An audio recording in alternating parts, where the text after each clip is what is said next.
चलिए कहानी शुरू करते हैं। बिल, एक गांव में एक गरीब किसान रहता था। उसका एक बेटा और एक बेटी थी।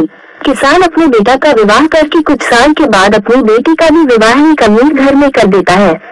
बेटी बहुत अमीर घर में गई थी। उसके घर में नौकर चाकर काम करते थे। किसान अपने दोनों बच्चों का विवाह करके इस दुनिया से चला जाता है। बेटी को धन की तो कमी नहीं था, वही बेटा बहुत गरीब था। किसी तरह खेती मेहनत मजदूरी करके अपने परिवार का पालन पोषण करता था। उसकी पत्नी भगवान भोलेनाथ शिव की बहुत बड़ी भक्त थी। गरीब होने के बाद भी वह भगवान से कोई शिकायत नहीं करती थी। वह थोड़े में ही गुजारा कर लेती और अपने परिवार के साथ खुशी से रहती थी। वही उसके पति की बहन धन ज्यादा होने के कारण घमंडी थी। वह अपने भाई की गरीबी के कारण उनसे कोई रिश्ता नहीं रखना चाहती थी। उसकी बहन धन के घमंड में इतनी चूर थी कि अपने भाई को देखना तक पसंद नहीं करती थी। समय बीतता गया और बहन की मन की शादी पड़ी। उसने अपने भाई को बुलाया तक नहीं। किसी तरह उसके भाई को पता चला और वह बिना बुलाए ही बहन के घर शादी में चला जाता है। बहन उसको देखते ही अपने नौकरों से कहकर घर से बाहर ही लौटा देती है। भाई भूखा प्यासा रोते हुए जा रहा था। तभी रास्ते में उसको एक बूढ़ी माँ मिलती है। उन्होंने उस भाई से पूछा, बेटा क्यों रो रहे हो? इतने में वह अपनी सारी दुखदाई कहानी बताता है।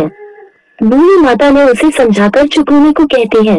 बूढ़ी माता जी गरीब किसान के बेटा से कहती कि यहीं पास में मेरा बगीचा है, चलो कुछ खा के आराम कर लो। दोनों बगीचे में जाके खरबूज खाते हैं। फिर बूढ़ी माता ने एक थैले में खरबूज और कुछ खाने पीने का सामान रख के उसे वहाँ से घर भेजती है। घर पहुँचने के बाद बच्चे सब अपने पिता के आगे पीछे घूमते हैं। उसकी पत्नी अंदर से पानी लेकर आती और तुरंत थैला हाथ से लेकर देखने लगती है कि मेरी ननद क्या दी है। बेचारा भाई वहाँ से चला जाता है। उसकी पत्नी जैसे ही उस खरबूज को काटती खाने के लिए, उसमें बीज की जगह हीरे मोती चमक रहे होते हैं। वो बहुत खुश होती है देखकर। फिर अपने पति के पास जाकर कहती कि दीदी को हमारी गरीबी देखा नहीं गया है, इसीलिए इतने सारे धन दी है। बेचारा किसान भाई सोच में पड़ जाता है और किसी से कुछ कहता नहीं है। अब बेचारा भाई भी बहुत धनी और पैसे वाला हो गया। भाई के अमीर होने की खबर धन के घमंड में चूर रहने वाली बहन को पता चला और वह बिन बुलाए अपने मायके यानी भाई के घर आती है। ये देखकर भाई मन में सोचता है कि जब मेरे पास धन नहीं था तो बहन मुझे देखना तक नहीं चाहती थी। फिर भी वह और उसकी पत्नी ने उसका आदर सत्कार करते हैं। कुछ दिन के बाद बहन को ससुराल से बुलावा आया। उसके भाई और भाभी अच्छे कपड़े, मिठाई, कुछ उपहार देकर विदा किया। इतना सब देखकर उसकी बहन की आंखों में आंसू आ जाते हैं। उसको समझ में आ जाता है कि धन ही सब कुछ नहीं है, अच्छा स्वभाव और दिल का बड़ा भी होना चाहिए।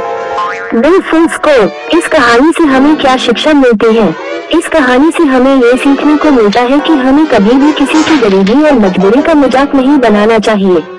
गरीब के कारण किसी से रिश्ता नहीं तोड़ना चाहिए। समय तक कैसा करवट ले लेती है कि गरीब अमीर और अमीर गरीब हो जाता है। इसीलिए सभी के साथ आदर सत्कार और प्रेम से रहना चाहिए।